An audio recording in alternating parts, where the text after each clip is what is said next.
नमस्कार, थाने प्लस में फिर आपका स्वागत है। और आज हम आपकी भेंट एक ऐसी शख्सियत से करा रहे हैं जो थानेकर हैं और थाने बीजेपी महाराष्ट्र में एक उभरती हुई शख्सियत है। बीजेपी के माध्यम से अपने राजनीतिक जीवन को भाजपा के द्वारा ऊंचाइयों पर पहुंचा रहे हैं। आज हम ऐसी शख्सियत से आपको मुलाकात करवा रहे हैं जो कोकण पदवीधर मतदार संघ से महाराष्ट्र विधान परिषद के सदस्य हैं। आइए मिलते हैं एडवोकेट निरंजन डावखरे जी से। नमस्कार सर। सर, स्वागत है आपका थाने प्लस की मुद्दे की बात में। तो सर, बात की शुरुआत ऐसे करते हैं कि आप स्वयं थानेकर है सर, और आपने बचपन से अभी तक थाने की साथ आपने अपने प्रभाव को देखा है सर। पिछले दिनों से सर देखा जा रहा है कि भाजपा के संगठनात्मक क्षेत्र में आपका कद सर दिनों दिन बढ़ता जा रहा है, या यूँ कहें कि आपकी जिम्मेदारियां दिनों दिन बढ़ती जा रही हैं। तो सर, कैसा महसूस कर रहे हैं इन बढ़ती हुई जिम्मेदारियों से आप? नहीं, निश्चित ही एक जो इस संगठनात्मक काम में मुझे माननीय हमारे जो प्रदेश के अध्यक्ष हैं रविंद्र जी चौहान साहब जी, उनके नेतृत्व में आज संगठन में राज्य भर में काम चल रहा है। वो काम करने की एक संधि मुझे मिली है, उसके लिए निश्चित ही मैं खुद को भाग्यशाली समझता हूँ। उसी के साथ में राज्य में माननीय फडणवीस साहब के नेतृत्व में अनेक ऐसे विकास के काम चालू है। उसी के साथ में समाज के स्तर के हर व्यक्ति को न्याय देने का, उसका न्यायिक हक उसको मिलना चाहिए उस दिशा में, और अपना राज्य और प्रगति करे इस दिशा में अनेक निर्णय जो लिए जा रहे हैं, उस सरकार में भी काम करने की संधि मुझे मिल रही है। इसके लिए मैं खुद को भाग्यशाली समझता हूँ, और ज़्यादा से ज़्यादा न्याय और ज़्यादा से ज़्यादा काम मेरे माध्यम से लोगों तक पहुँचे, ये एक प्रयास मैं मेरी तरफ से करता रहता हूँ। सर, निश्चित तौर पर आपका काम थाने के जरिए पूरा महाराष्ट्र देख रहा है और गली से दिल्ली तक आप समस्याओं को पहुंचाने का काम भी कर रहे हैं सर।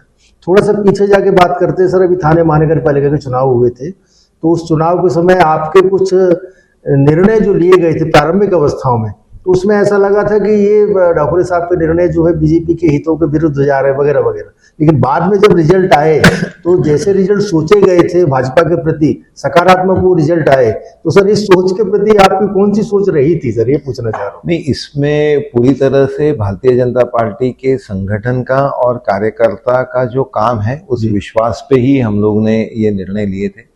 जो ओवरऑल भारतीय जनता पार्टी के लिए हित में हो सकता है जी, और उसी के साथ में वरिष्ठ नेतृत्व के साथ में जो चर्चा हुई थी और उनका जो आदेश रहा है उसी को साथ में लेके ये निर्णय लिए गए थे।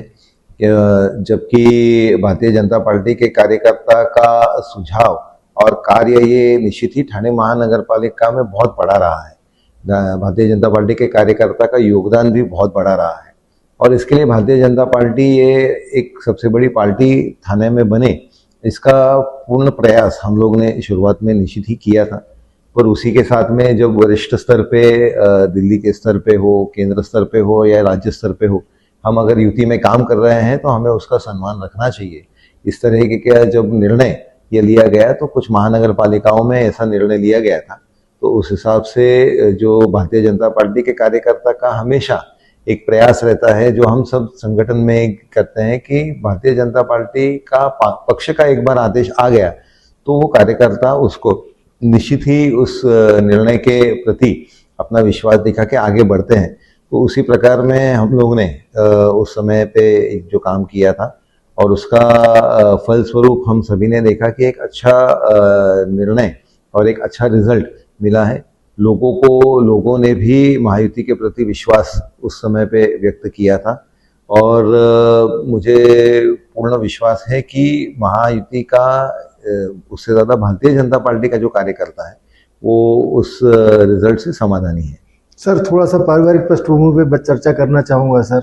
कैलाशवासी वसंत डावखरे साहब पूरा महाराष्ट्र जिन्हें अजात शत्रु के नाम से जानता था, उनकी राजनीतिक विरासत को सर आप लेके चल रहे हैं। साथ ही साथ भाजपा की बहुत सारी जिम्मेदारियां आपके ऊपर आ रही है। तो सर, मुझे एक सामान्य विवेक से ऐसा तो नहीं, ऐसा लगता है कि जिम्मेदारियां और बढ़ रही हैं आपकी, तो कैसा महसूस करते हैं सर आप? नहीं, जिम्मेदारियां बढ़ रही है, निश्चित ही उसका एक आनंद तो है ही, और उसी के साथ में जिम्मेदारियां जब बढ़ रही है तो हमारा समाज के प्रति कर्तव्य भी बनता है और बढ़ता है जी। तो इसके लिए ज़्यादा से ज़्यादा और समाज को देना चाहिए, और भारतीय जनता पार्टी संगठन को समय और काम देना चाहिए। ये एक भावना मेरे दिल में है, और उसी प्रकार में काम मैं मेरे प्रति करते रहता हूँ। सर, आप देवेंद्र जी से भी संपर्क में हैं संगठन के कारण, और रविंद्र चौहान साहब से भी संगठन में हैं, तो सर आप बीजेपी की कार्यशैली को थाने के युवाओं के प्रति सर कैसी सोच के रूप में देख रहे हैं सर?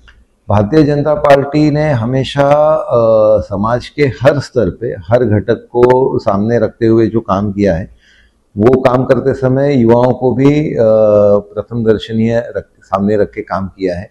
और उसके लिए हमने देखा कि स्किल डेवलपमेंट के माध्यम से उनको प्रशिक्षित करना, उनको ज़्यादा से ज़्यादा योग्य ऐसा रोजगार उपलब्ध करा के देना।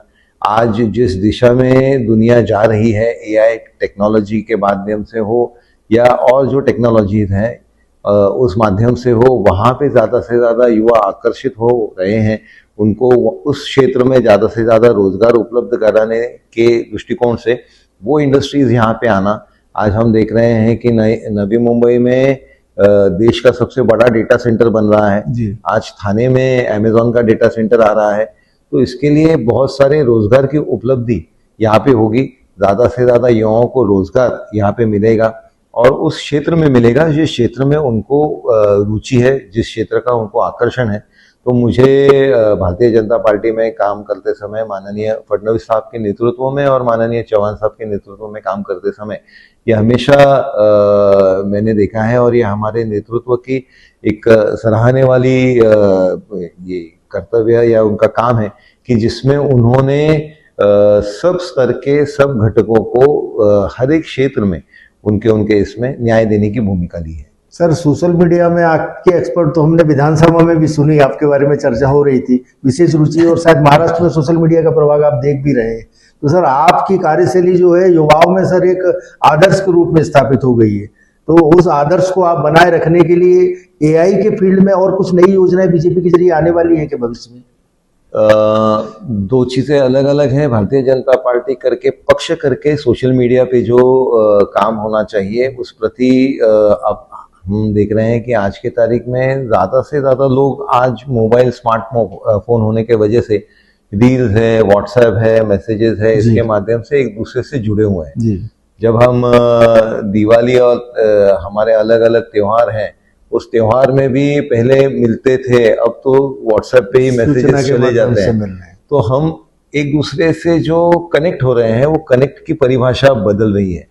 तो उस हिसाब से लोगों के साथ जुड़ने के लिए पार्टी करके भी हमारी जिम्मेदारी अलग हो जाती है। लोगों के पास पार्टी का क्या काम हो रहा है वो उनके पास पहुंचाने का सोशल मीडिया के माध्यम से, स्मार्टफोन के माध्यम से एक बहुत अच्छा प्लेटफॉर्म भी तैयार हुआ है जिसमें आप 1-to-1 कनेक्ट होते हो। उसी प्रकार में केंद्र शासन की और राज्य शासन की जो किए गए काम हैं और जो आने वाले धोरण या फिर जो निर्णय है वो भी लोगों तक पहुंचाने की जिम्मेदारी ये भारतीय जनता पार्टी के कार्यकर्ता की होती है। तो उसी के साथ में ये सोशल मीडिया, व्हाट्सएप है, फेसबुक है, ये सब के माध्यम से हम लोगों तक ज्यादा से ज्यादा पहुंचा सकते हैं और इसका प्रयास हम पूरी ताकत से करते रहते हैं। जी सर, अभी एक हिंदी मराठी का मसला बड़ा गर्मी से चल रहा है सर, तो बाकी अदर पार्टियां उनका नाम लिए बगैर कहूंगा इस मसले को गर्म करने की कोशिश कर रही हैं। वहीं भाजपा देवेंद्र जी के नेतृत्व में, आपके नेतृत्व में उसको एक रोड मैप, एक आकार दे रही है। तो सर इस पर भी कुछ टिप्पणी करेंगे तो दर्शक जानेंगे कि जैसे आपने अभी क्लास शुरू किया है उनका, तो इसमें भी कुछ योजनाएं और आगे भी लेके आने वाले हैं इनके लिए। हिंदी मराठी को सकारात्मक रूप में देख रहे हैं हम लोग। निश्चित ही भाषा ये संवाद का एक माध्यम है और उसके लिए उसमें संघर्ष कहीं पे भी आना नहीं चाहिए। हम यहाँ पे महाराष्ट्र में बहुत लोग बहुत पीढ़ी दर पीढ़ी यहाँ पे रहे हैं और वो अपनी जन्मभूमि छोड़ के महाराष्ट्र की इस कर्मभूमि में अपना कर्तव्य पूरी तरीके से कर रहे हैं। तो इसके लिए उन्होंने अपनी इस कर्तव्य भूमि को ही अपनी जन्मभूमि माना है और उसी प्रकार वो अपने इस राष्ट्र को भी उतना ही प्यार देते हैं, उतना ही दुलार देते हैं, उतना ही उनका सहयोग हर काम में होता है। तो उसके लिए भाषा ये क्राइटेरिया रख के उनके साथ दुर्व्यवहार नहीं होना चाहिए, पर समन्वय के साथ में ज्यादा से ज्यादा हम समाज को आगे लेके जाना चाहिए। ये एक प्रयास निश्चित ही रहेगा और संवाद ये एक बहुत महत्वपूर्ण घटक है। तो उसके लिए उसमें कहीं पे भी संघर्ष निर्माण ना हो, इसके लिए हर एक को वो भाषा आनी ही चाहिए जिस राज्य में वो है और वो उसको सहज रीत से समझ में आए। उसका एक प्रयास हमारे पार्टी के दीनानाथ जी इनके माध्यम से सब जगह पे हम ये पहुंचा रहे हैं।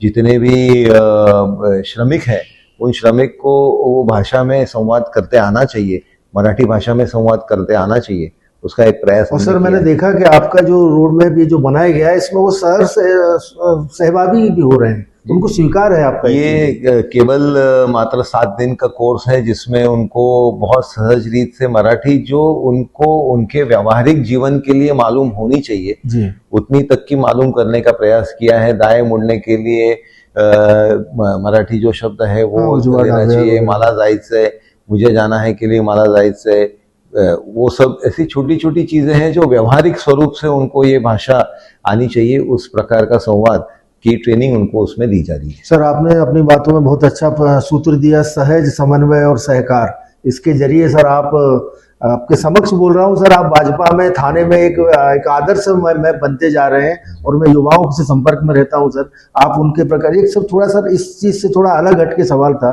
राजनीतिक जीवन में बहुत सारी उथल पुथल जिम्मेदारियों के बीच जब कभी फ्री समय मिलता है सर आपको व्यक्तिगत तौर पर, तो उसका कहाँ उपयोग करते हैं सर?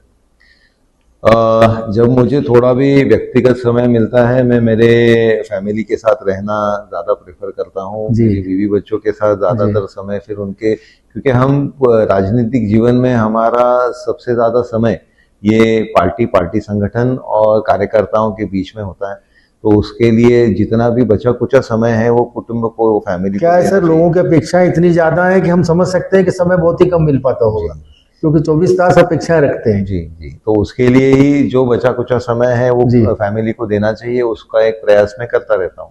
सर छोटा सा सवाल है, थाने महानगर पालिका की समितियां कब बनेगी सर? बड़े दिनों बाद चुनाव हुए हैं, अभी तक हम लोग बैठे हुए हैं, तो कुछ आशा बनेगी कि नहीं सर? ये निश्चित ही बहुत मुझे ऐसी अपेक्षा मुझे भी है कि जल्द से जल्द ये समितियों का निर्णय हो जाना चाहिए। जो कार्यकर्ता जिन्होंने पार्टी का काम इस चुनाव में पूरी ताकत से किया था उनको न्याय देने का एक व्यासपीठ इस समितियों के माध्यम से मिलता है, और जो समाज में अच्छा और उत्तम काम कर रहा है उनको एक अवसर इस समितियों के माध्यम से मिलता है। उसी के साथ में इन जो समिति गठित होती है उनको भी वो उस प्रकार से अच्छी तरीके से काम उनका चले, ऐसे कार्यकर्ताओं को संधि देने का एक अवसर इसमें मिलता है। तो सर ऐसा हमारे दर्शक समझ लें कि जल्दी समितियां बन जाएंगी, होनी चाहिए। अभी सर आप इंदौर दौरा करके आए मध्य प्रदेश में और भारत की स्वच्छ से में लगातार 3 साल से वो प्रथम बन रहे हैं। हम भी थाने कर रहे हैं सर, हमारा भी स्मार्ट थाने है, तो उस योजनाओं पर भी आप कुछ गौर करेंगे, ऐसे ही हमारी अपील है सर। नहीं, आपको इस बात की जानकारी तो निश्चित ही रहेगी कि बीच में कुछ दिनों पहले ही मैंने और किलकर साहब ने थाना के एसटीपी प्लांट पे विजिट दी थी। उसी के साथ में परसों ही हमारी थाने महानगर पालिका के आयुक्त उनके साथ में बैठक हुई। माननीय किलकर साहब ने भी बहुत सारे इश्यूज उसमें उठाए हैं कि थाना में प्रदूषण का जो स्तर है वो दिन ब दिन बढ़ रहा है। उसी के साथ में नेशनल ग्रीन ट्राइब्यूनल ने थाना के जो प्रदूषण, पानी के प्रदूषण के बारे में एक आक्षेप उठाया है, उसके ऊपर फाइन भी चार्ज किया है। ऐसे अनेक सवाल हमने सामने इनको रखते हुए महानगर पालिका ने क्या कार्य पद्धति अपनानी चाहिए उसका एक विवरण वहाँ पे किया है, और आने वाले समय में ज़्यादा से ज़्यादा ठाणेकरों को पानी मुबलक पद्धति से उपलब्ध हो, उसी के साथ में प्रदूषण मुक्त, या फिर हम उसको ऐसा बोलेंगे कि हैप्पीनेस कोशेंट सबसे ज़्यादा हो, इस प्रकार का वातावरण यहाँ पे थाना में मिले, उसका प्रयास हम दोनों जन निश्चित ही कर रहे हैं।